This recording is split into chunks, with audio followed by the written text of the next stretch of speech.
We got a pretty good sized storm coming, so we're going to have to scurry around and try to make sure everything is set up and ready for the storm. Do you know what the name of the winter storm is? No. Izzy. Izzy. You know what your daughter said? What? She said, great, we're in for a big one. We're going to have a storm that can't control its crazy, just like the dog. Yeah. Yeah, our dog's name's Izzy. Not our livestock guardian dog, but our house dog is named Izzy. So, yeah, and it probably will be bad if it's named after her.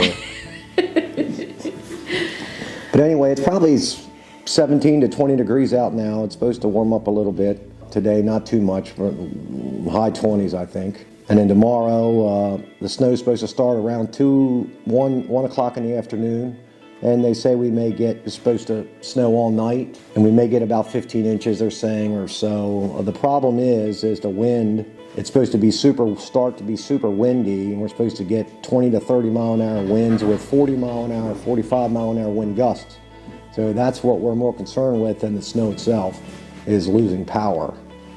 So a lot of trees fall down and things like that, a lot of pine trees around, and they tend to fall on the power lines. So we're going to have to make sure our generator and everything is up to par, and we have fuel, and we're ready to go in case we lose power. So time to get started.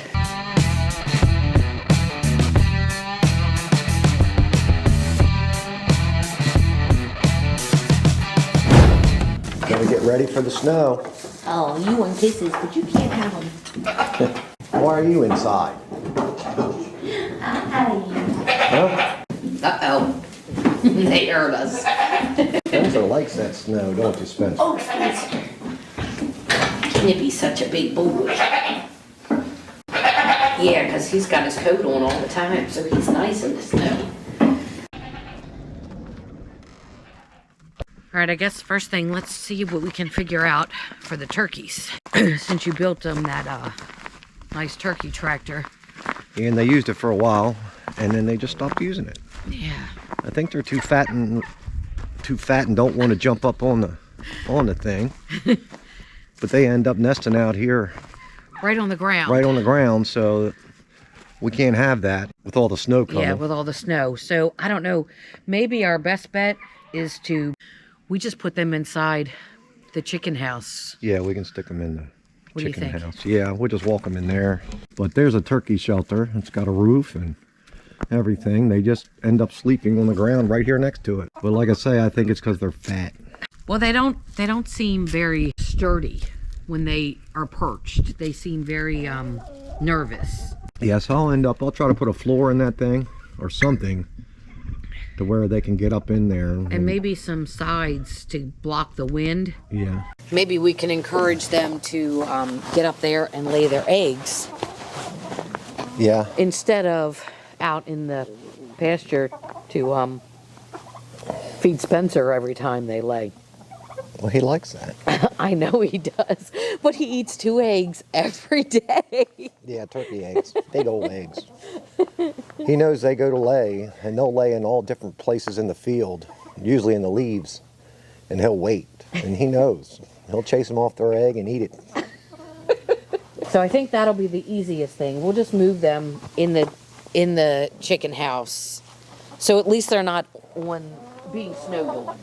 Yeah, we can just walk them in. They're pretty easy going.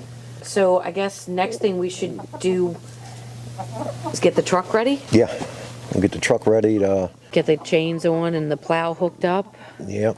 That's one thing you deal with when you live out in the sticks of nowhere. That's right. Is getting in and out. But we'll take it. Yeah. Yep, definitely. All right, well let's go mess with the truck. I'll get in it and no. Here. You just swing it around. Up here.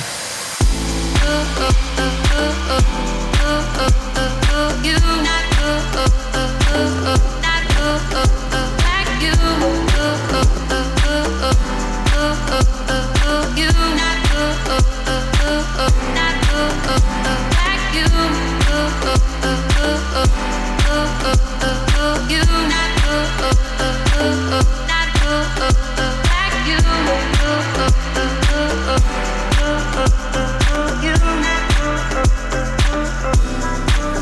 So let me sing for you, like the birds in the mountains do, like a child who cries for you, cries for you.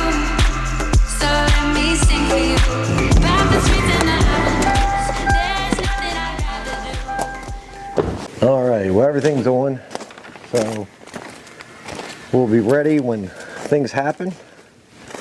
But there's the plow and the chains. And these chains are great. Gotta say I love them. They'll go through anything. All right, well, the next thing I gotta do is I drug my generator out and just have that ready in case I want to plug in case we do lose power. Just want to explain to you a little bit about what I do. This is not a how-to video. I'm not recommending anyone else do this. I just want to show you guys what I do and explain a little bit about it. The generator I have is an 8,000 watt generator.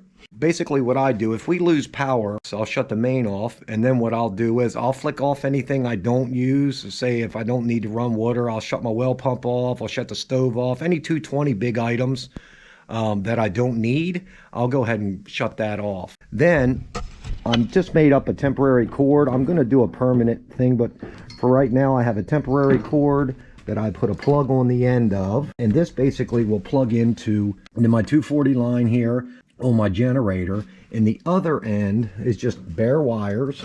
I have an old panel breaker out here that I had an old hot tub hooked to. It's 220 line that's running into the house all the way to the panel box. I'll take the other end, I'll take this cover off, I'll go ahead and hook up the other end of the wires to the wires in here. You just use wire nuts for now. I want to get a plug and mount a plug out here so I can just plug it in and get a female side for an extension, so I can just plug it in.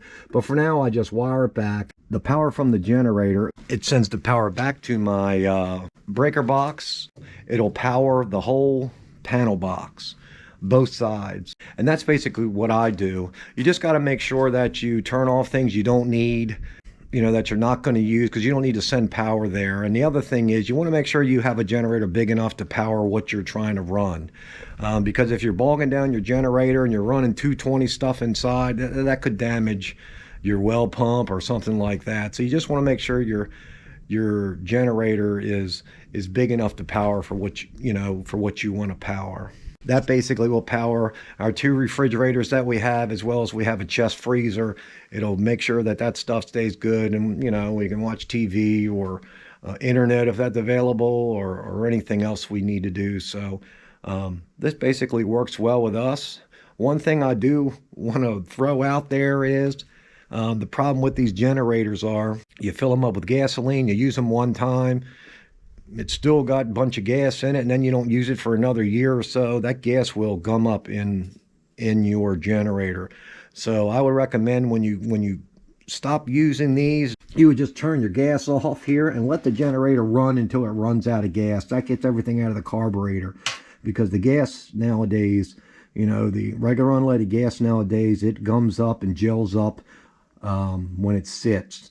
So then you have issues, which I've had on this one. I had to take it apart just from it sitting. I think I've used this generator maybe 5 or 6 times, if that. So it's one thing to remember, just like your chainsaws and other stuff like that. Just make sure you run them out of gas, because they can't, the gas nowadays cannot sit for a year without gelling up and gumming up, and that'll really do some damage to your power equipment. But anyway, that's how I do it. So the generator's out here and we're ready in case we lose power. I do have fuel. I think this one holds 5 gallons, and I do have another 5 gallons of gas, so we should be good. But that's just something to think about. Losing power is not a fun thing. Plus I have to keep that outside wood burner powered up or it'll freeze. So that's another good real reason why I got a generator, is because my outside wood boiler, when my temperatures are down, the water will freeze in the pumps and in the lines that are up out of the ground. So it's worth it to us to have a generator to be able to have power when the power goes out. I think they just downgraded the storm, so it may not be as much. They're saying maybe 6 inches or so, or 3 to 5 tomorrow day, and 3 to 5, another 3 to 5 tomorrow night with a little ice. So hopefully, maybe it'll just pass us, who knows. But since I put all this stuff on, I'll still be happy if it just misses us, especially the wind. That'd be the worst thing, is all the wind. Anyway, if the storm does hit, hope everybody who's in the storm's path, I hope everything works out okay, and everybody be safe and be careful. Again, if you're new to the channel, make sure you subscribe. Click the like button if you like this video to help us out. And as always, be safe and be kind, and we will see you next time.